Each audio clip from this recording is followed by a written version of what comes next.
Oh shit, we're recording. What?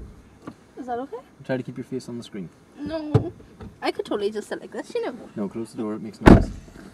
Hello! Hello everyone, we saw a movie, I have a hat. She does have a hat. This is Sara. Hello. Sara saw a movie. What did you see? The film. What was the film? Wolverine. Was it Wolverine or was it The Wolverine? Whatever. It was X-Men. It was X-Men Epilogues Wolverine. It was X-Men Cash Cow Milking Wolverine. It is nice that Wolverine has his own film finally. I mean, it's not like we've seen a lot of him in previous films involving the X-Men. Yeah, it's not like he had, 3 films based around his entire storyline and then a spin-off. Which was terrible. And then a really, really eye-catching cameo in X-Men First Class or anything. Go fuck yourself. That was the best cameo in a comic book movie ever. Yeah, it was the most in-character he's been throughout the movies. The second best cameo in a comic book movie was Stan Lee in The Amazing Spider-Man. Remember the fight with the lizard in the classroom, and then Stan Lee's sitting there, he's not hearing anything. Yes, I remember. It's like, oh yeah. Anyway, short, spoiler-free version. This is better than X-Men Origins Wolverine, but then again, having a hernia operation without anesthetic is better than X-Men Origins Wolverine. The attack on Fukushima was better than X-Men Origins Wolverine. There was an attack on Fukushima? I thought it was a nuclear meltdown. That's what you want you to think. Ah. Yeah, this one, it's better than X-Men Last Stand as well. I'm putting it roughly about as good as X-Men 1, not as good as 2 or First Class. No, First Class was way better. But, do you know what? It's an enjoyable romp. It's very character-driven in places and very not character-driven in other places. And it's watchable. Sarah, thoughts? It was good. Should the audience go and see it? Yeah, of course. This person's camera shy. It's quite funny. Shut up. Although at some point you will see the episode of Hagan where she minions. Huh? Remember? You were whipping? Oh yeah. Oh shit. I haven't begun editing that episode properly, Yeah, although I that will have be got up a for rough edit quite of a that while. section done. Yeah, I'm working through a bunch of episodes right now. But anyway, that was our spoiler-free version. Wolverine goes to Japan. It's roughly very, very loosely based on a couple of stories in the 80s. One of the few really iconic storylines that Wolverine has in the comics, really. The only storyline where I actually did have bone claws, I think, wasn't it? No, that was... no, he had bone claws when Magneto pulled his adamantium out of his body. And then he had them for like 2-3 years. Yeah. Wolverine is a lot harder to kill than some other mutants. Unless you attach a very large bug to his heart. Until like the 1990s, Wolverine was just hard to kill. But then they sort of put him into overdrive. In one of the issues of the comics, they had him be burned down to like one cell and then regrow. Ludicrous like that. He was just supposed to have badass healing powers, strength, claws, and enhanced senses, and that was it. Then they decided to put it into overdrive. And give him slightly faster reactions, slightly superhuman strength. No, he always had the reactions and strength. But he needed the strength really because his bones are so much denser and heavier than the average person's. Yeah. But I saw that Wolverine, the whole two hands thing, I saw that coming a very long way off. It's like, you must carry a Japanese sword two-hand. It required two-hand. It's like, yeah, that's coming back later. That was the Chekhov's hand. Chekhov's two-handed holding of samurai sword katana thingy. Even though as somebody who's trained with katanas, a lot of the movements that you do is one-handed. It's a hand-and-a-half sword. It's technically a bastard class weapon. You can use it one-handed or two-handed. In fact, most samurai training requires a lot of one-handed maneuvers. But it's required two hands. Okay, let's go into the spoilers. Spoilers! Wolverine is played by Deadpool. No, he's not. Yeah, it was. Whenever he killed the Silver Samurai, he was doing Deadpool stuff. It's like, you call me back to say goodbye? Well, sayonara! And then stupid. He wasn't played by Deadpool, although allegedly Deadpool's in the upcoming X-Force movie. Really? Well, there is a Deadpool script that's been floating around for several years, which is apparently like a 15 rated, and it breaks the fourth wall, and he knows he's in a movie, and Deadpool insults the X-Men Origins Wolverine, and, Ryan Reynolds is all, he wants to play Deadpool like that, accurate to the comics, and...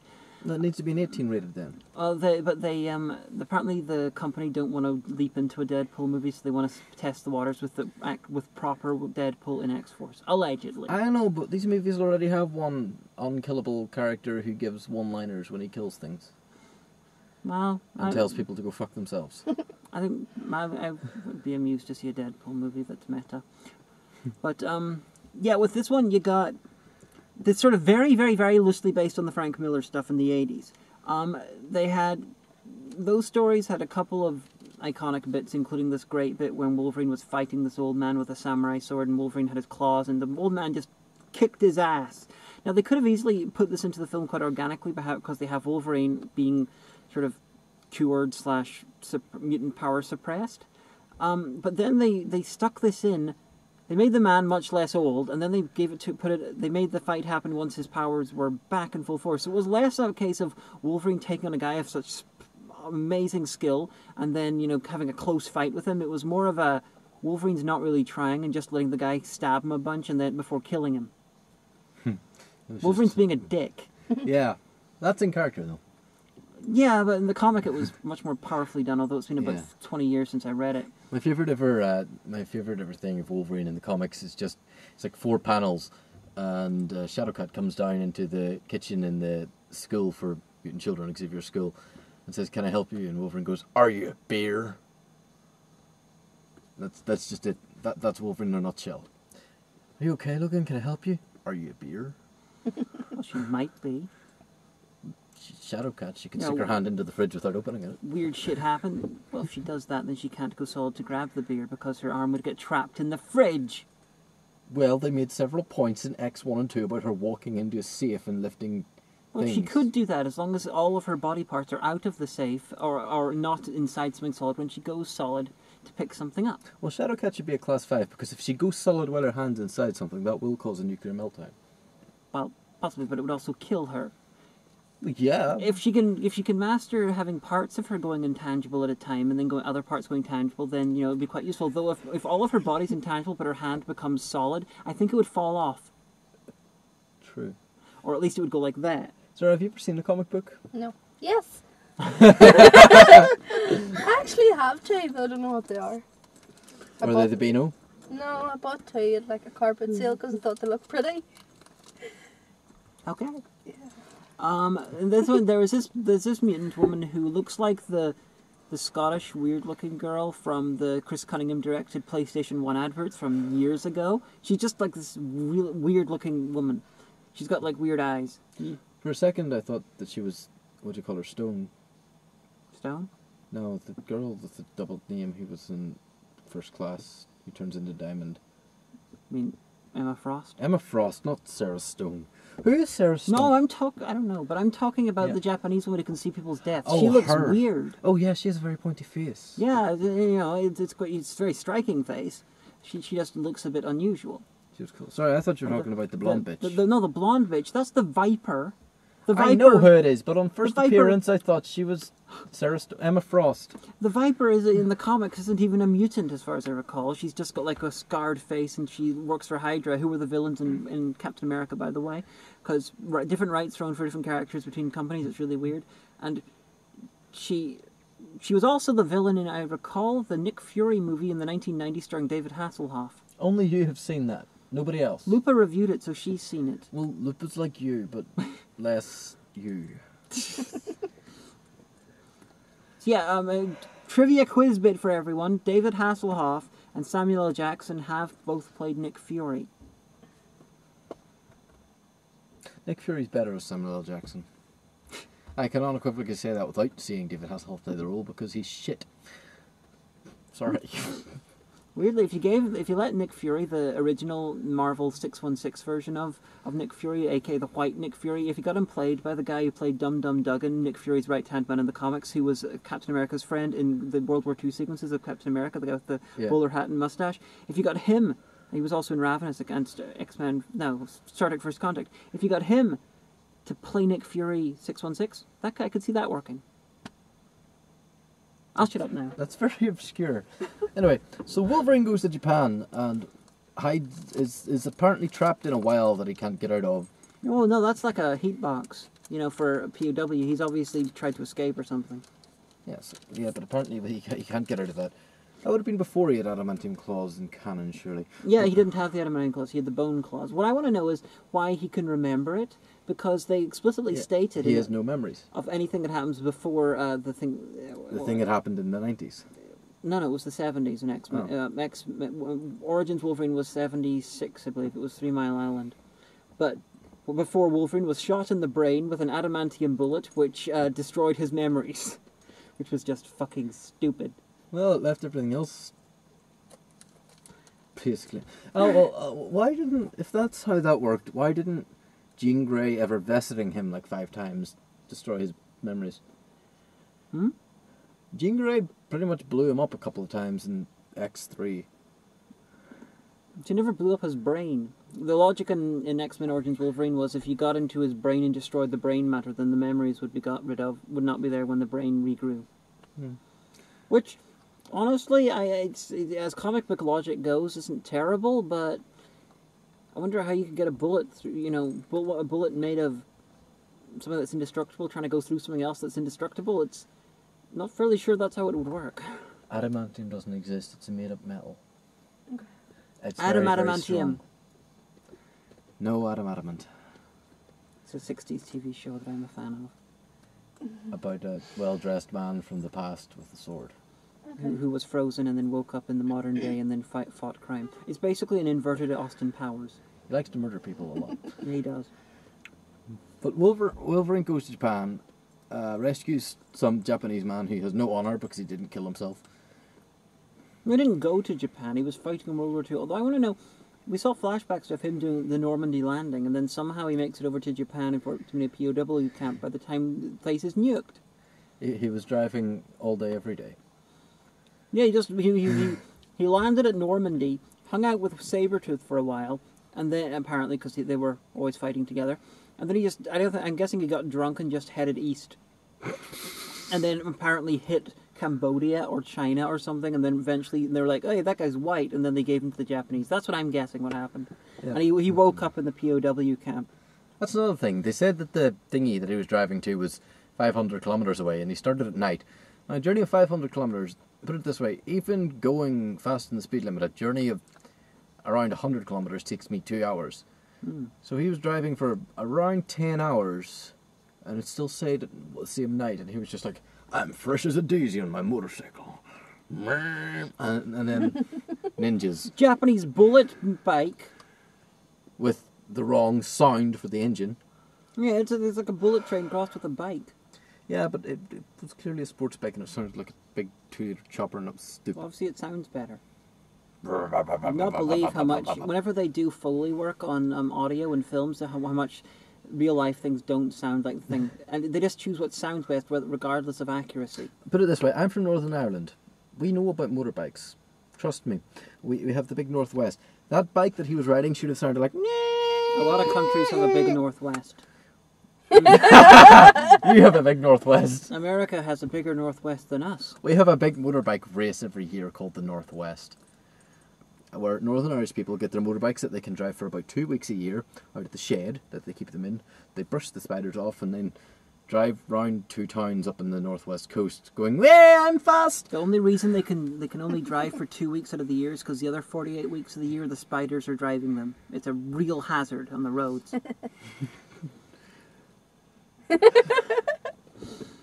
This is the laugh track. But through this film, you had this woman who can see people's death, and I sort of completely called it whenever she said she would saw Wolverine die because he'd come back to life again. You were holding your heart in your hand. Yeah, you were holding your heart in your hand. The place was covered in blood, and then he's like, not holding his heart in his hand, and the place is relatively clean. Yeah, although whenever Wolverine, I really wanted him to react to her, like sort of annoyed, be like, you didn't get a vision of my death. You were just dreaming of a death metal album. You were lying in a room filled with blood, holding your own non-beating heart in your hand. Bitch, I'm a lot of things. but I'm not Cannibal Corpse. No, but it was. So Wolverine's there. He rescues some Japanese twat. That man later comes home to own not Yamaha. And Yoshida. yeah, not Yamaha. I gotta say, it is. I was very surprised that Mariko survived this film because she's a bit like Diana Rigg's character in On Her Majesty's Secret Service. She's a bit like Natalia in GoldenEye 64. No. She dramatically, she's there for a very. She's there so that the lone wolf male character falls in love with someone properly. And it's the greatest love of their life, and then she dies shortly afterwards. That's what happened in the comic, like what happened with James Bond in Her Majesty's Secret Service. And then in this one, they're indicating, Jean Grey is still the love of his life, and then she doesn't die. So, and since Jean Grey's already dead, that must have been transferred to her, I'm guessing. Huh. Yeah, well. Jean Grey's all, I'm a ghost and I'm alone, and then Wolverine should have just been all like, Scott's there. You killed him, remember? Scott's there. Your fiancé? Yeah, the man that you rejected me for? Yeah. Whose motorbike I stole and it made the wrong noise again. Apparently Wolverine can steal bikes by punching the keyhole. He did that? In a different movie. In one movie he started a car by stabbing the front of the car. He stabbed the keys and went. That works. Remember, just take a knife when you want to steal a car. If only you could do that. I don't know. He didn't get electrocuted by that. Oh, he did. His body healed almost immediately. Ah. Like whenever he drinks, the alcohol in his system, it stops the damage almost immediately, so he can't get intoxicated. That's why he drinks so much. Oh, that's like Captain America. No, I just made that up. Oh. No, that actually happens. That was commented on in Captain America the movie.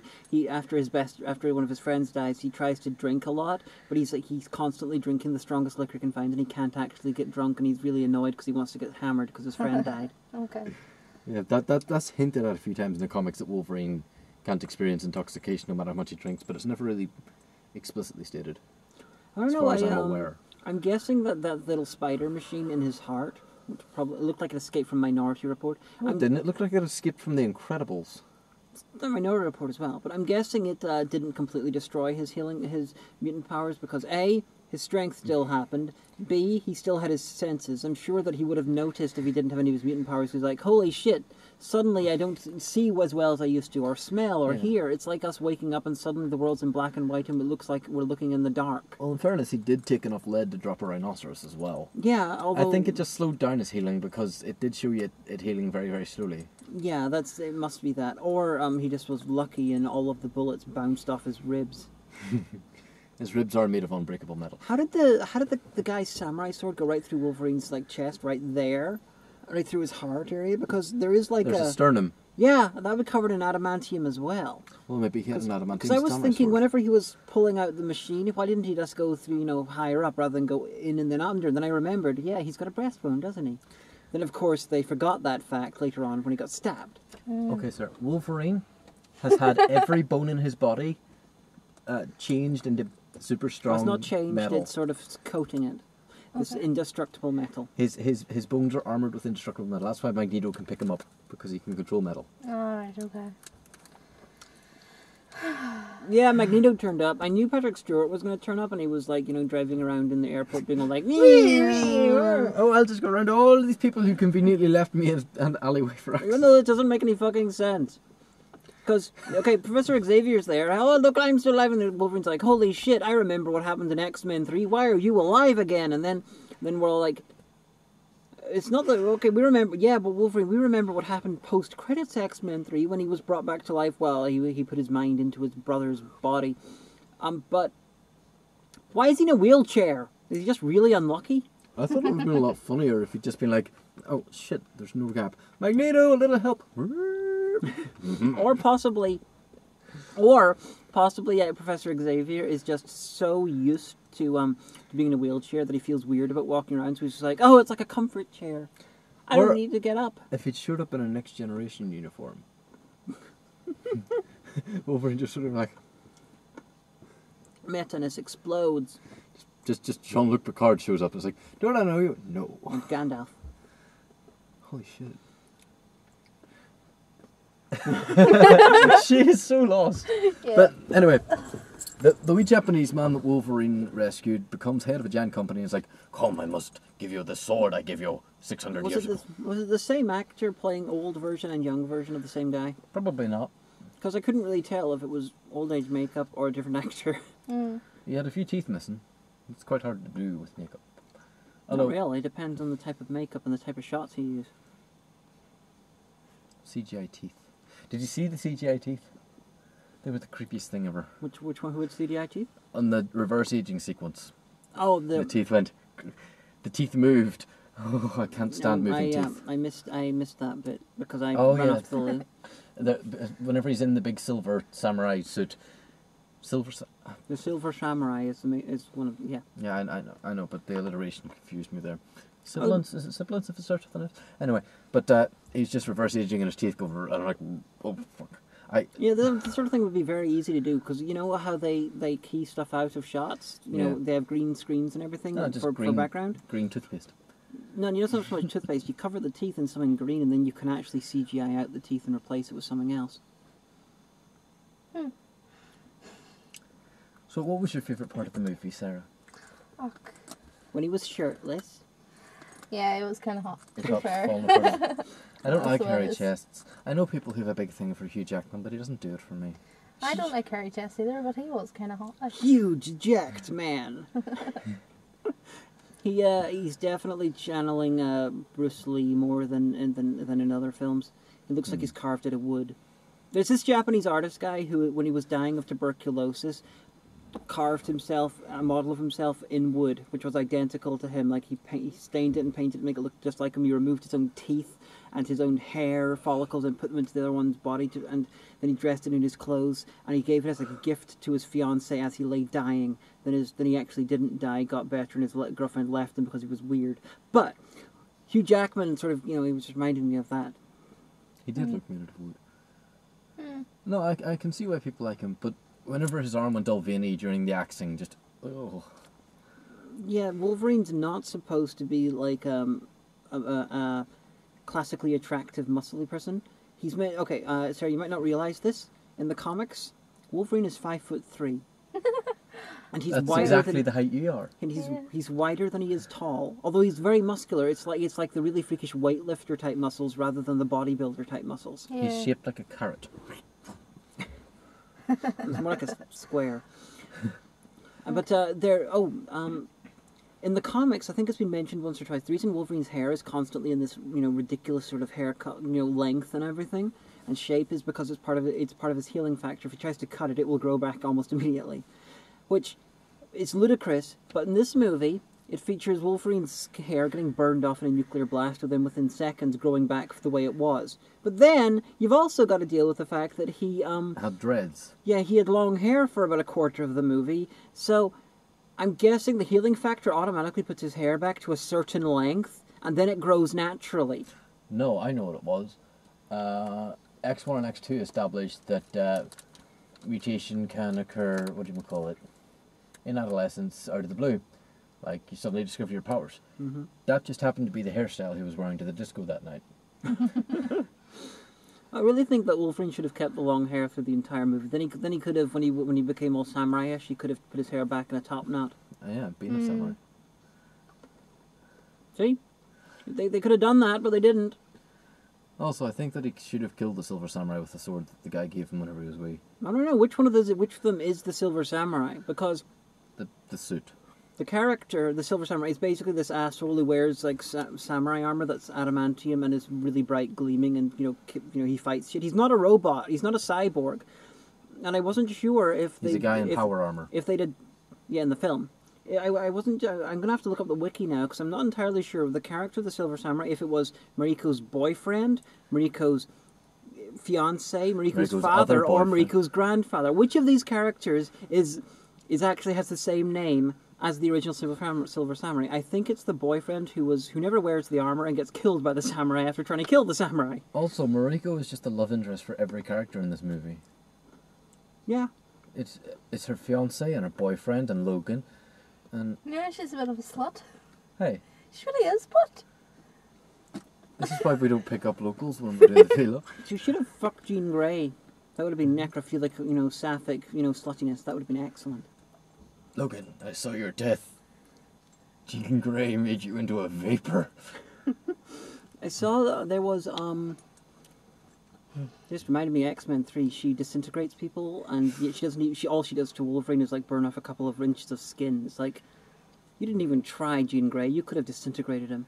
Well, she did beg him to kill her, so maybe it was part of the bipolarism of that. Maybe, but the original version of this movie. The original draft was written by Chris McQuarrie, who did The Usual Suspects and Valkyrie and things like that. He wrote a bunch of different things. Apparently, it was very serious and like 15 rated. And it was supposed to be directed by Darren Aronofsky, who did Black Swan, and Requiem for a Dream, and they were working. Nothing. So he was working on a really. They were working on a really sort of what they wanted was a hardcore Wolverine movie. Apparently the script had no other mutants in it, and they had almost no sci-fi stuff. It was basically literally Wolverine goes to Japan and gets embroiled in like Yakuza shit and becomes a samurai. And I would be really curious to see how that would have gone, because I suspect it would have been better than this. It would have been like Batman Begins.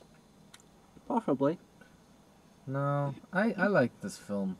Although, I think we're slightly abusing the idea of a 12A rating now. I know it was invented for a Marvel movie, but you can't have two shits and go fuck yourself in the 12A, in my opinion. I truly had 3 shits. Oh. Well, I had 3 shits You can say shit once in a PG. Really? You can say shit in the radio now. Yeah, you can say it. The reason I worked this out is because Transformers the movie, the 1986 version, Star Trek Generations, both PG rated, both have the word shit. The song "You Can't Say Shit in the Radio" is wrong. I hear shit in the radio all the time. Lol. Especially when I tune into Radio 1 and listen to current music.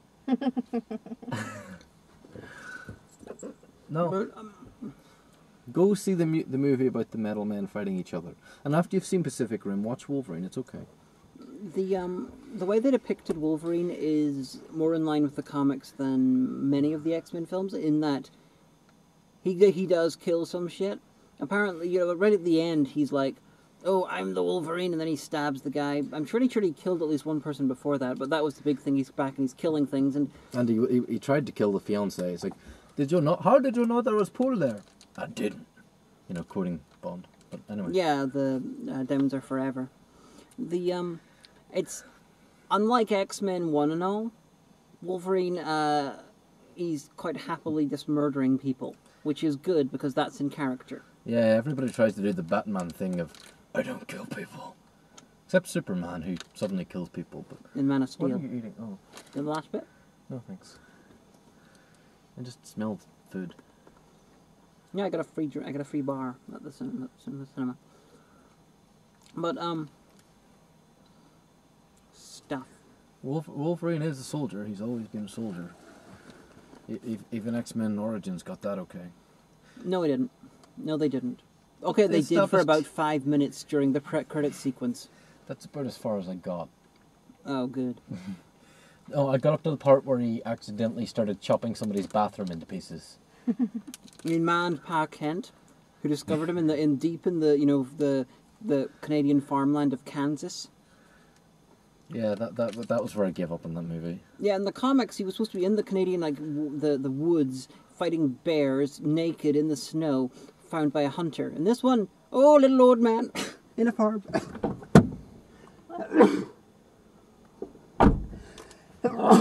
Welcome back. Fuck. We're having some technical difficulties. But, oh fuck. In this one, he's like, "You shot a bear with a poison arrow, it's sure.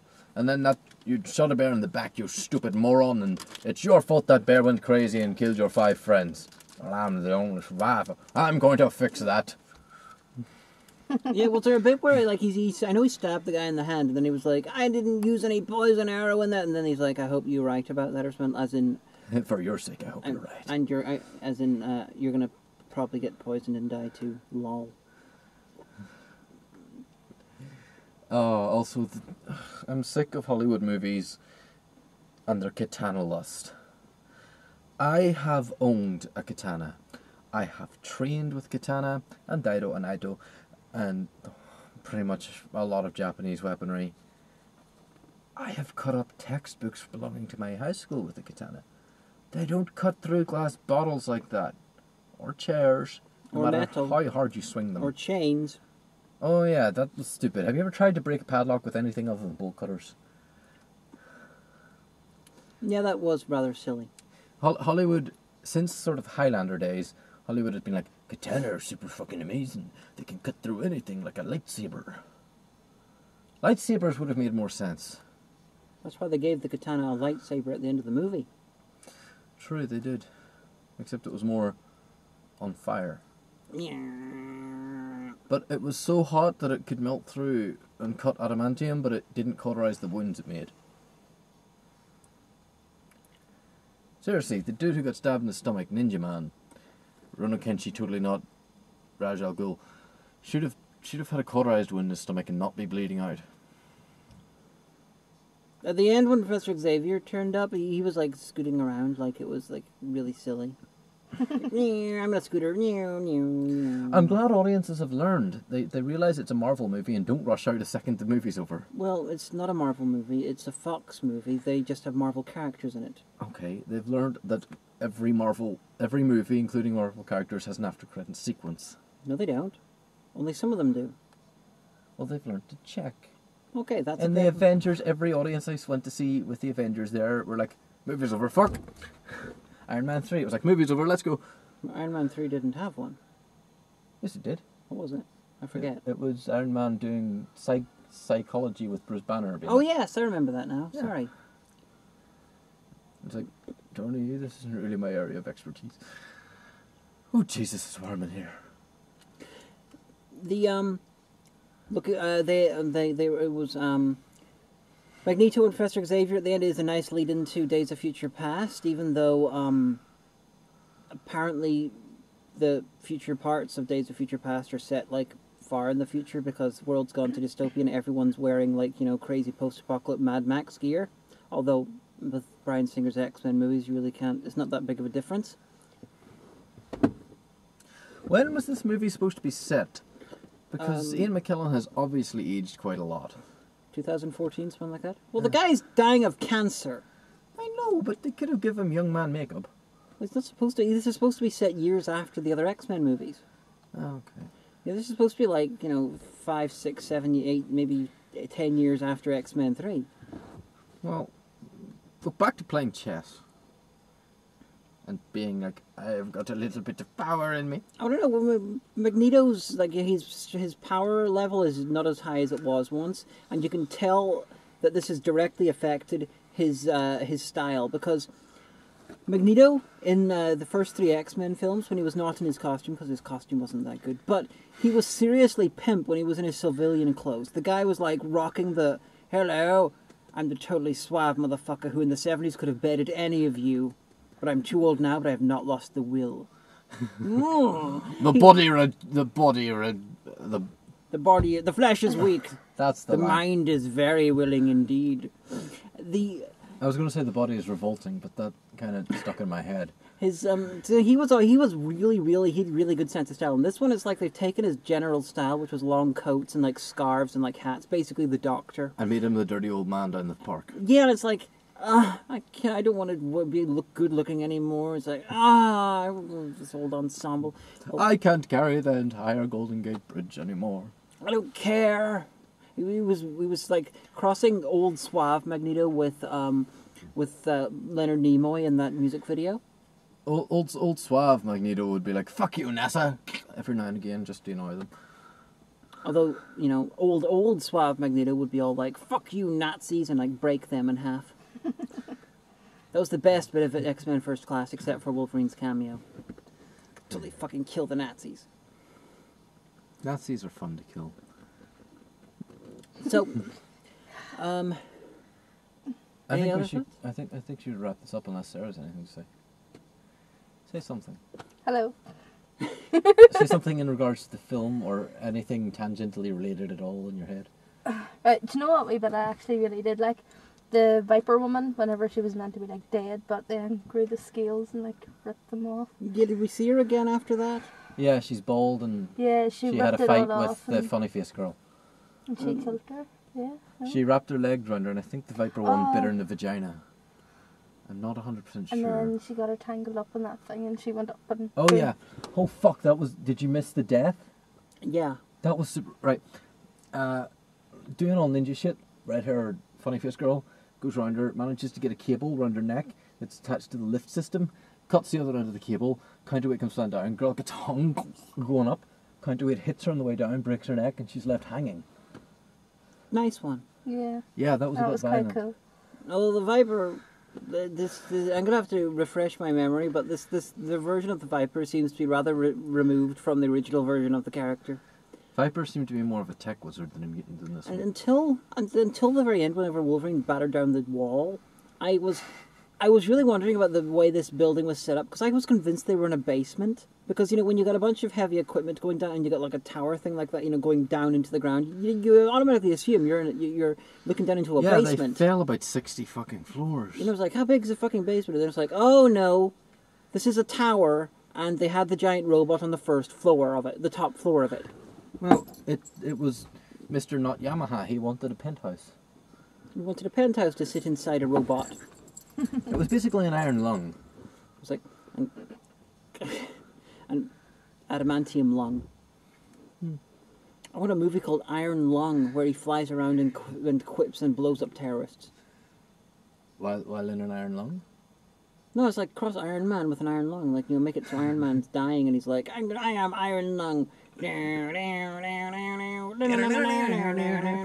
it's just like an iron lung with wings? Yeah. That would be like a weird Transformers kind of thing. I don't need my legs. Transformeroids, totally useless objects in disguise. What? Have you never seen Round the Twist? Sorry, Round the Bend. I have seen Round the Twist. Round the was Bend. Awful. I love Round the Bend. No, Round the Twist. Twist. I love Round the Twist as well. Round the Bend was an early 1990s ITV kids show where they would have like a parody of different things. They had like Thunderpants, which was like this parody of He-Man, but they had like Transformeroids, and everything was involving like childish toilet humor. Wasn't Thunderpants a movie about going Much to space? later on, but this was this one was much earlier. Okay. It involved a crocodile and puppetry, and there was like evil teddy bears who went and lots of toilets. Sounds like your kind of show. It was very well written for vulgar, deliberately vulgar children's show. It was this main scripture guy was a guy who worked for like several high-end satire magazines. Oh, it was quite odd. Anyway, go watch Wolverine. It's enjoyable. If you're a fan of Marvel Comics, I'm pretty sure I've already seen it. I look orange. Oh, this is It's the recording. yellow, it's the shit. yellow light with the orange lights out there. Artificial lights are usually yellow. Anyway, Daylight's white. we forgot to mention something. We did. Because we're idiots. Okay, Wolverine at one point in the movie he beats the fuck out of Mariko's fiance because he's a twat, but also because he's been unfaithful to her. It's like, you're a dick. You're getting you're engaged. Oh, have you got prostitutes? Why are you fucking these women when you're engaged to Mariko? Which I'm all for. If a couple's agreed to be monogamous, then one party who has broke that agreement is a dick. Yeah. But at the same time, Wolverine the previous night had been fucking Mariko himself. It's like, you're a dick for being engaged to the Stop woman fucking I swearing! Hypocrisy, thy name is Wolverine. I also forgot to mention how just accurate Japan was in this movie. Have you ever been to Japan? No, but I watch a lot of anime. I've been to Epcot, Japan, so I've been more to Japan than you. I've been to a Japanese restaurant in Derry. And that counts why? She speaks. And then there was this bit where Wolverine has a nightmare and then wakes up and he's like, he's freaking out. He's like, like in the X-Men movies, he wakes up and he's always like, claws. And that's fine, but then he's like, and he's like... Just claws. at Mariko, and then Mariko tells him the story. And the really whole long, time, it's like, tell 3 me a story, minutes. Sarah. For like 3 minutes, over me a and story. over and over again. Hello. And he's like constantly cutting. You cut back to Wolverine, he's like, I fucking hate this story. This is a shitty story. My father used to tell me legends about you, the person I've just fucked. He used to tell me that as a child you were inside me, protecting me at night, and now I'm fucking you, and that's completely not wrong at all. Put your claws away then. The next scene they're just away, you know, with no transition. Continuity! Thy name is not me. Yes. Did we just break continuity while talking about a continuity error? I mean, I'm in Lick the his background. face.